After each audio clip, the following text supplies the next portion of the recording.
2019 world cup typical matches ఉంటాయి, tough matches. మనకేమో నరాలు బద్దలైపోతుంటాయి, ఓకే అన్నట్టు హ్యాండిల్ చేస్తాడు. చిన్నది ఇది రాగానే బరస్ట్ అవుట్ అయిపోతుంది. నానా ప్రేమతో అనే ఒక మూవీ ఉంటుంది. ఎక్కడ ఎమోషన్స్ అక్కడే తీర్చేసుకోవాలి. అంతే కామ్గా ఉండడానికి మేజర్ రీజన్ ఏంటంటే నేను కంట్రోల్ చేసేవి ఏంటి. క్రికెట్ చూస్తారు కదా, మనకి 2019 వరల్డ్ కప్ చూసుకుంటే England versus New Zealand. I love Williamson a lot. Kane మామ మన SRH కి. సో అట్లా మన ధోనిని తీసుకున్నాం. టిపికల్ మ్యాచెస్ ఉంటాయి, టఫ్ మ్యాచెస్. మనకేమో నరాలు బద్దలైపోతుంటాయి, అసలు ఏమవుతుంది మనం తిట్టుకుంటుంటాం అక్కడ ఏదో ఉన్నట్టు. ధోని కానీ లేదా విలియమ్సన్ కానీ ఎంత కూల్ గా హ్యాండిల్ చేస్తారంటే, ఆ 2019 మ్యాచెస్ చూసుకుంటే 2 times టై అవుతుంది. థర్డ్ టైం కూడా టై అయితే వాళ్ళు ఏం చేస్తారంటే బౌండరీస్ కౌంట్ చేసి వరల్డ్ కప్ ఇంగ్లాండ్ వాళ్ళకి ఇచ్చేస్తారు. అంత టిపికల్ టైంలో మనకే బీపీ లేస్తుంటది. విలియమ్సన్ చాలా నార్మల్ గా నవ్వుతూ సో ఓకే అన్నట్టు హ్యాండిల్ చేస్తాడు. సో లైక్ అబ్బా ఇలా ఉండాలనుకుంటాను చూసిన ప్రతిసారి. బట్ చిన్నది ఇది రాగానే బరస్ట్ అవుట్ అయిపోతాను. అంటే నాకేమనిపిస్తుంది అంటే ఇక్కడ ఇంకోటి యాడ్ చేయాలి. నానా ప్రేమతో అనే ఒక మూవీ ఉంటుంది. దాంట్లో డైరెక్టర్ ఏమంటారంటే, అంటే మన ఇండియాతో చెప్పిస్తారు, ఎక్కడ ఎమోషన్స్ అక్కడే తీర్చేసుకోవాలి అని.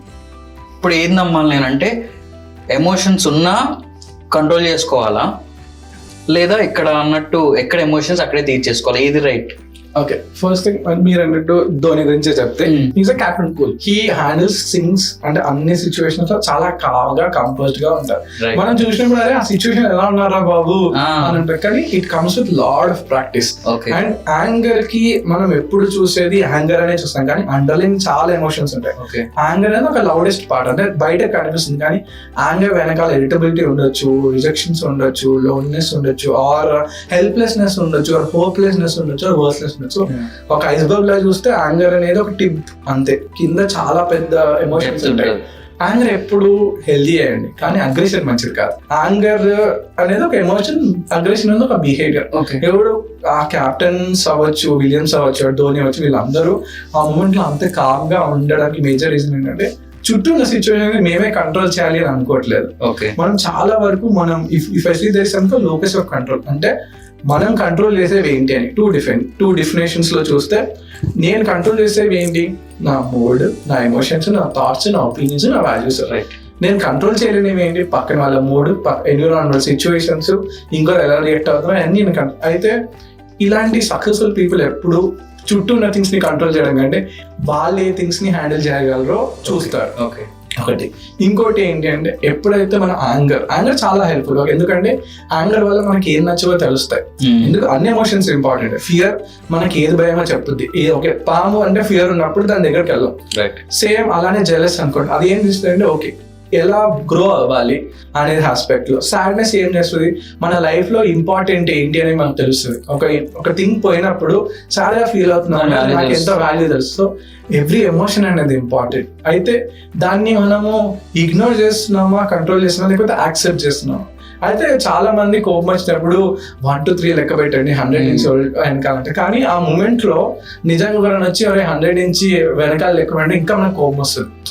ఆ మూమెంట్ లో అయితే యాంగర్ అనేది ఎప్పుడు ఆ ప్రెసెంట్ మూమెంట్ లో రాదు, ఎప్పటి నుంచో జరుగుతున్న సినారియోస్ అవుట్ బస్ట్ అవుతాయి. సో యాంగర్ మేనేజ్మెంట్ చేయాలి అని అంటే, కూల్ గా ఉండాలంటే it's a daily regular practice that has to. అంటే రోజు మీ ఎమోషన్స్ ట్రాక్ చేయడం. ఇప్పుడు నేను ఒక కార్ నేర్చుకోవాలనుకున్నాను అనుకోండి, ఆ కార్ లో ఫస్ట్ ఎక్కాలి, ఎక్కడ యాక్సిలరేషన్ ఉంది, ఎక్కడ బ్రేక్ ఉంది, ఎక్కడ క్లచ్ ఉందో కూడా తెలుసుకోవాలి, అదే మోడల్లో తెలుసుకోవాలి. సేమ్ ఒక ఎమోషన్ గురించి నేను తెలుసుకోవాలి అంటే, ఆ ఎమోషన్ తో ఫస్ట్ నేను మాట్లాడాలి. ఇప్పుడు ఒక కుక్క పిల్లని తెచ్చి దాంతో నువ్వు హ్యాండిల్ చేయి, దాన్ని చూసుకోవాలంటే ఫస్ట్ ఏం చేస్తాం, అది ఎలా బిహేవ్ చేస్తుందో చూస్తాం, తర్వాత దాన్ని హ్యాండిల్ చేయడం స్టార్ట్ చేస్తాం. సో ఎమోషన్స్ గురించి కూడా తెలుసుకోవాలంటే ఫస్ట్ థింగ్ నేను చెప్పేది అంటే, ఫస్ట్ ఎమోషన్ తో కూర్చోండి, నేర్చుకోండి.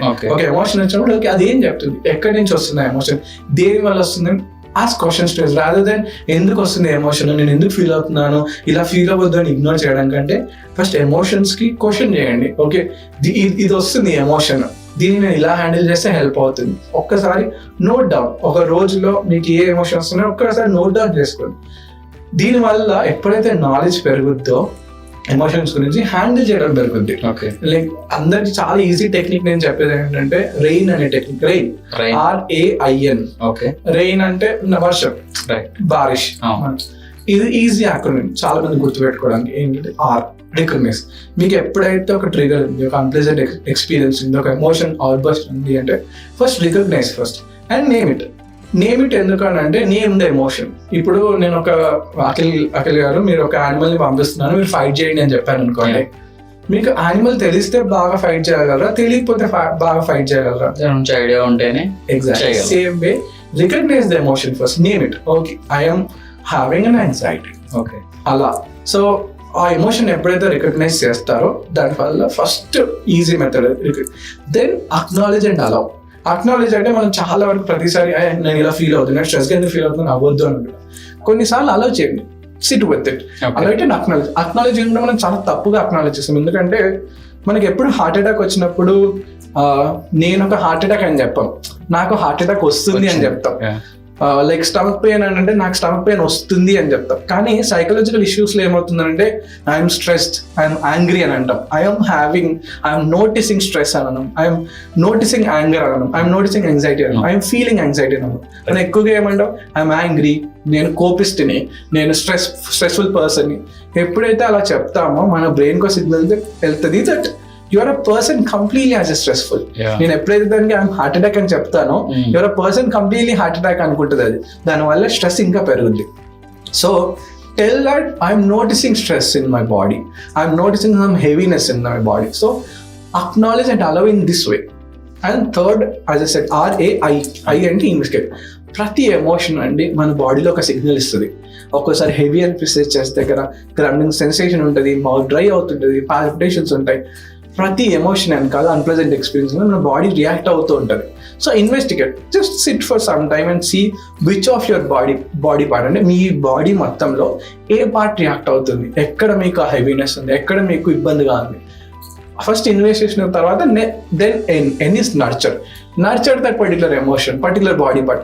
దానికి కొద్ది టైం ఇవ్వండి. లైక్ ఇప్పుడు మనం 3 days లో అమెరికా అని చెప్పినట్టు just put your hand and say that this is good, this is well, all is well. అలా అని కాకుండా జస్ట్ స్టమక్ లో గ్రమ్లింగ్ సెన్సేషన్ ఉంది అనుకోండి, doing something at that moment, hot or cold, so that your body gets back to the senses again. Heavy breathing ఉంది, blockage ఉంది chest లో, take a deep breath. There is something called box breathing అంటాం. 4 seconds inhale, 4 seconds hold చేయడం breath ని, 4 seconds XL చేయడం. ఇది చాలా బాగా హెల్ప్ అవుతుంది ఆ మూమెంట్ లో. ఈ మెథడ్స్ అన్ని ఏంటంటే ఇవన్నీ యాంగర్ కి వెళ్ళకుండా, అంటే ఒక అవుట్ బర్స్ట్ కి రాకుండా, అండ్ సిచ్యువేషన్స్ అన్ని మనమే కంట్రోల్ చేయాలి అని ఒక ఉండకుండా మనల్ని హెల్ప్ చేస్తాయి.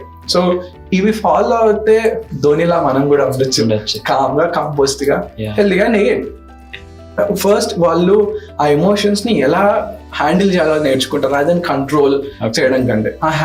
వాళ్ళకి కోపం వస్తుంది, వాళ్ళు నార్మల్ నుంచి, కానీ దాన్ని రిలీజ్ చేస్తారు, ఏదో ఒక విధంగా ఛానలైజ్ చేస్తారు.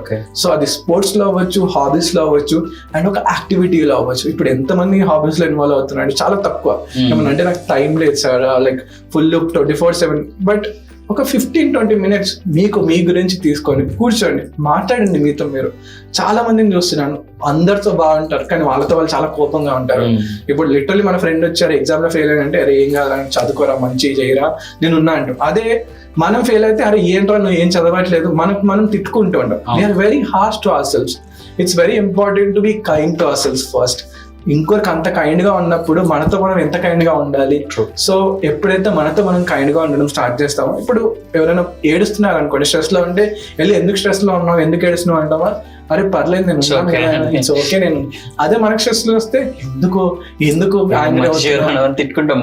తిట్టుకుంటూ ఉంటాం. అదే సో సక్సెస్ వచ్చినప్పుడేమో అందరూ మనల్ని పొగడాలి అని అనుకుంటాము, అదే ఫెయిల్యూర్ అయినప్పుడేమో ఎవరికి తెలియొద్దు, నన్ను నేను తిట్టేసుకుంటే బెటర్ అని.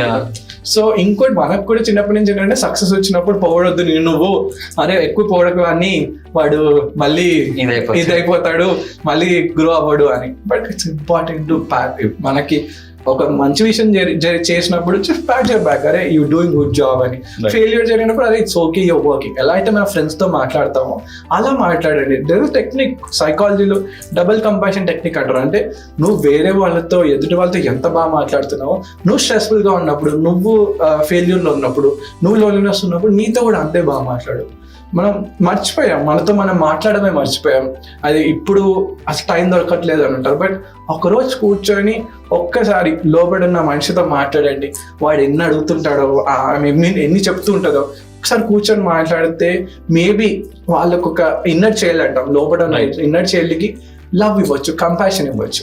దీనివల్ల చాలా మంచి చేంజెస్ వస్తాయి. సో దట్ నీతో నువ్వు ఎప్పుడైతే కోపంగా ఉంటావో నువ్వు ఇంకొకరికి లవ్ అంత బాగా ఇవ్వలేరు. ఇప్పుడు పర్ఫ్యూమ్ మనం బాగా స్మెల్ అవ్వాలి అని అంటే మన మీద ఫస్ట్ కొట్టుకుంటేనే అందరికి బాగా స్మెల్ అవుతుంది. బట్ మన జనరేషన్ ఎలా పెరిగామంటే అందరి మీద కొడుతున్నాం, దానివల్ల మనం బాగా ఉండట్లేదు. So it's important to know to take care of ourselves first, then give the love to everybody else. Don't be a candle. చాలా మంది ఆ ఎగ్జాంపుల్స్ ఇస్తుంటారు, క్యాండిల్ కొవ్వొత్తిలా వెలుగు ఇవ్వాలి అందరికి. No, first take care of yourself and then spread the light around yourself. So మీరు చెప్పిన దాన్ని బట్టి ఎమోషన్స్ నే ఫస్ట్ హ్యాండిల్ చేయాలి. అలా అవ్వాలంటే ఎమోషన్ హ్యాండిల్ అంటే ఇలా ఉంటుంది అంటారా? అంటే మేబీ అంటాం కదా, అక్కడ కోపం ఇక్కడ చూపిస్తున్నావా, అలా ఛాన్సెస్ ఉంటాయా? డిస్ప్లేస్ అవుతుంటాయి, ప్రొజెక్ట్ అవుతూ ఉంటాయి మన ఎమోషన్స్ అలా. ఎందుకంటే మీరు ఇందాక నాన్నకు ప్రేమతో అని ఎగ్జాంపుల్ ఇచ్చారు. ఏ ఎమోషన్ అక్కడే తీసుకోవాలి అని అంటే చూపించడం కాదు, అది హెల్తీ వేలో ఛానలైజ్ చేయడం, లైక్ కన్వర్ట్ చేయొచ్చు. అలా అంటే హెల్తీ వేలో ఛానలైజ్ చేయొచ్చు. యాంగర్ ని ప్రేమగా, యాంగర్ ని ప్రేమ కన్వర్ట్ చేయాలి. యాంగర్ ని ఫస్ట్ రిలీజ్ చేయాలి. అది హాబీ అవ్వచ్చు, లేకపోతే మేబీ పుట్టింగ్ ఇన్ జిమ్ అవ్వచ్చు, చేయొచ్చు. రైటింగ్ డౌన్, ఇవన్నీ healthy coping mechanisms. Right down, మనం రైటింగ్ డౌన్ అనేది చాలా అండర్ రేటెడ్ టెక్నిక్ అండి. చాలా రాస్తే ఏమవుతుందంటే ఫస్ట్ మన థాట్స్ మనకి క్లారిటీగా కనిపిస్తాయి. ఒక ఎగ్జాంపుల్ చెప్పాలంటే, అప్పట్లో మనకి ఒక ఏరియాకి వెళ్ళాలనుకోండి, ఒక ఏరియాకి వెళ్ళి ఒక గుడికి వెళ్ళాలనుకోండి, ఏం చేస్తాం? వెళ్ళి అమ్మ గుడికి ఎలా వెళ్ళాలి అక్కడ అడుగుతాం. కొద్ది ముందు వెళ్ళాక మళ్ళీ మనకు డౌట్ వస్తుంది, మళ్ళీ కన్ఫ్యూజ్ అయ్యి ఇంకా అడుగుతాం, ఇలానే వెళ్ళాలా, రైట్ తీసుకోవాలని. ఆమె చెప్తారు రైట్ వెళ్ళి అక్కడ చెట్టు ఉంటుంది, ఆ చెట్టు పక్కన టెంపుల్ అని. ఇప్పుడు ఏమవుతుంది మనకి, we are in a generation where GPS is there, everything is అంటే లిటరలీ పిక్టోరియల్ ఫార్మాట్, ఒక రిటర్న్ ఫార్మాట్ లో ఉంది. Take right, take left, then you'll be destination will be arrive. Same way writing లో కూడా థాట్స్ ఎప్పుడు మైండ్ లో ఉంటే confusion గానే ఉంటాయి. మిడ్ డైరెక్షన్స్ లాగా ముందుకు వెళ్ళి మళ్ళీ కన్ఫ్యూజ్ అయ్యి మళ్ళీ ఇంకొకరికి అడుగుతాం. సేమ్ వే మన థాట్స్ ని మైండ్ లో పెట్టుకోవడం కంటే రాయడం చాలా ఇంపార్టెంట్. సో ఎమోషన్స్ కూడా రాస్తే మనకు క్లారిటీ పెరుగుతుంటది. ఎప్పుడైతే క్లారిటీ పెరుగుతూ ఉంటుందో మనం హ్యాండిల్ చేయడం బాగా చేస్తుంటాం. సో ఇప్పుడు ఒక కార్ గురించి ఇందాక నేను అన్నట్టు, దాని గురించి ఎక్కువ తెలుసుకుంటుంటే దాన్ని ఎక్కువ ఎలా హ్యాండిల్ చేయాలో తెలుస్తుంది. ఎమోషన్స్ గురించి కూడా ఎక్కువగా తెలుసుకుంటుంటే దాన్ని బాగా హ్యాండిల్ చేయడం తెలుస్తుంది. అది రాయడం అవ్వచ్చు, బ్రీదింగ్ అవ్వచ్చు, or indulging in a good hobby అవ్వచ్చు, ఇవన్నీ or talking to a friend అవ్వచ్చు, లైక్ వెంటింగ్ అవుట్, లైక్ మాట్లాడితే చాలా నరేషన్ పెరుగుద్ది. దానివల్ల కూడా things will get lot better.